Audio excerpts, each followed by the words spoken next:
This is a fan-generated show. If you would like to support us, please go to jamieglazov.com and also don't forget to subscribe to our YouTube channel. And make sure to order Jamie Glazov's new critically acclaimed jihadist psychopath, how he is charming, seducing, and devouring us. All your support is greatly appreciated. Good evening. Welcome to the Jamie Glazov Moment. Tonight, the witch hunts by the stay-at-home zealots. Virtue signaling and shaming in a mass fascist health hysteria. My friends, once again, very interesting times, many pathologies right in front of our eyes. Hard to know sometimes what to start with, but tonight I wanted to focus on this. In this whole pandemic thing, there's a certain phenomena of the cowards who live cowering in their fear. And while doing so, they hate those who are not living in fear. Now, this always has to be said when we're talking about this, just because of the constant accusations from the deep state and their robots and their puppets. I'm not talking about the elderly people. I'm not talking about people with underlying health conditions. I'm not minimizing what this pandemic is about on many realms and the people that it might be hurting. We have compassion, we care, we realize that people are dying, we realize that people are getting sick, etc. So we recognize that and we care about that. We got that.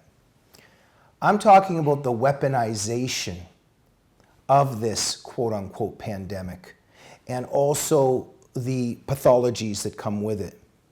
And so what I'm focusing on here and what I want to talk to you about today is the healthy young people, the healthy adults who, as you know and have seen, have become completely pathological and their own inner tyrant has come out. And so in the context of actually COVID-19, in terms of the numbers, in terms of us using our logic, in terms of who this virus has hurt, who it hasn't hurt, how it has played out numerically, the numbers are just too small. It hasn't all added up to what it's made out to be and the response to it. I would recommend everybody read the title of this article. Is COVID-19 not nearly as dangerous as you think? It's written by Dr. Bob Shillman. Go to Front Page Magazine. Google this, COVID-19 not nearly as dangerous as you think, written by Dr. Bob Shillman at Front Page Magazine.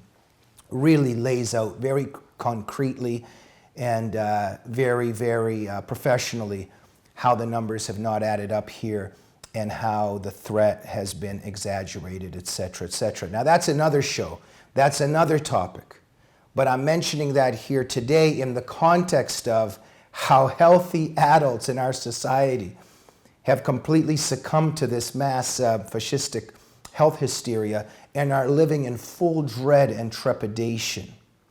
And the key here is how they hate and abuse those who lack fear.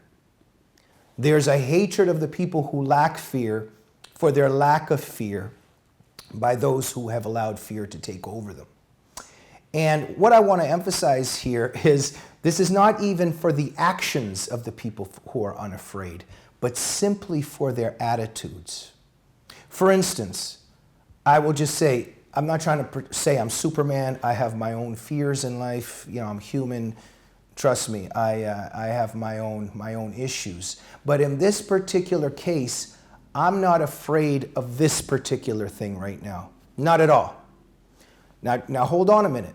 I still follow the rules because I can already feel the anger. Oh, you're a murderer, you're killing people. Hey, no.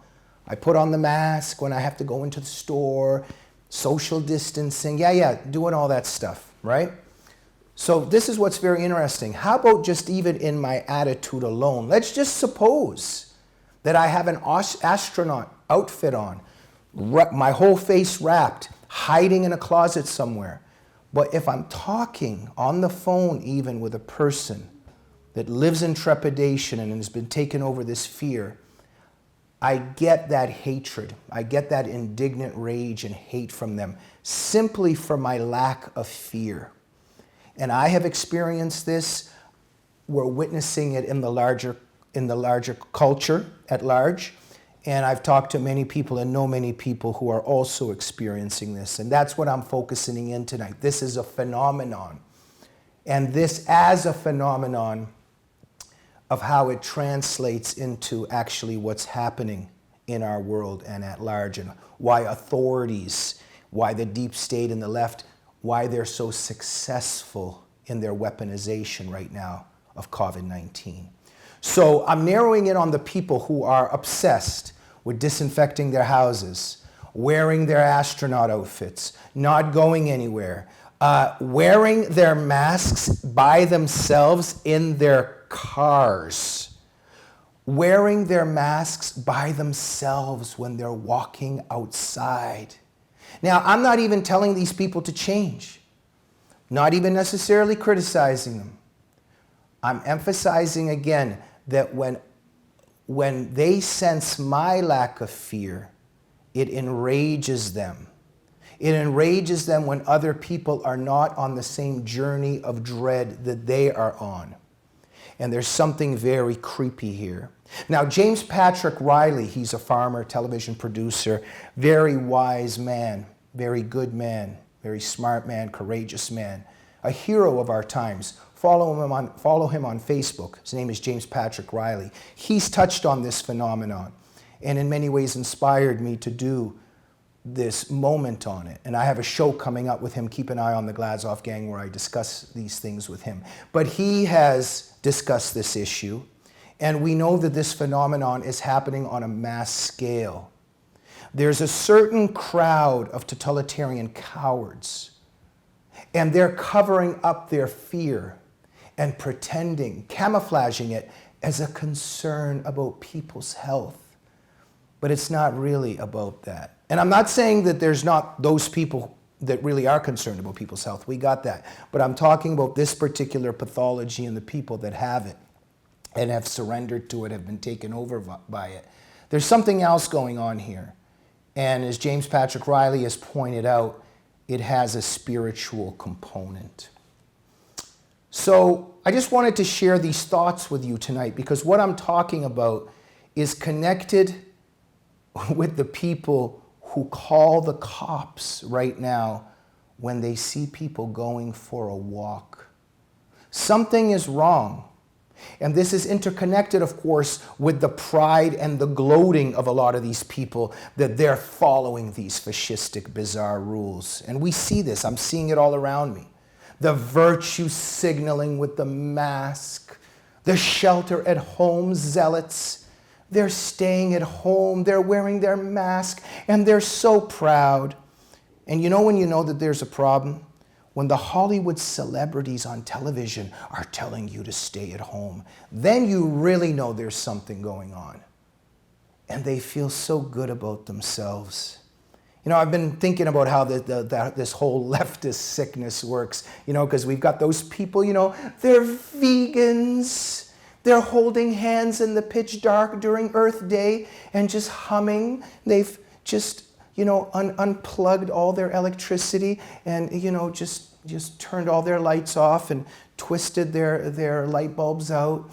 And they're just sitting in the pitch dark and they're recycling and they're saving water and the refugees, and they hate Trump, and they're narrowing the wage gap, and they're concerned about the Palestinians. And now they're wearing their mask, and they're staying at home, and they're building a better world. It's all coming together, my friends, and you can see that self-importance in them, and they're building their utopia. But the key is that they're shaming those who are not doing what they do and not thinking the way that they think. So we know that the deep state, my friends, is weaponizing all of this. And they have their clever, shrewd accusations. You know, in terms of how the Bolsheviks and the communists take over, they call people fascists and, you know, all of that. We know how the left has been calling people white supremacists and Islamophobes. But now they've got their new charade. Now they've got their new weapon. You're killing people. If you don't follow our rules, you're a murderer. If you don't wear a mask and stay at home, you're killing people. And it's very, very clever, this weapon that they're now using to destroy America. And, of course, their effort to bring down Trump. And we know, of course, what's going to happen in terms of the brave protesters out there that are fighting for our Constitution. We know what's going to happen with them in terms of the media. And what the deep state is doing. It's already started. But of course, one of those protesters out of a million, they're going to find out that he clicked on some social media site somewhere and he liked a picture somewhere and that there was a Confederate flag somewhere in the background. And guess what? The establishment media is going to find that and label the whole constitutional rights movement as white supremacist. That's how the left operates. This is all interconnected. I'll just finish with this, my friends. There's a mass fascist health hysteria now, right before our eyes. The powers that be are behind it. They're exploiting it.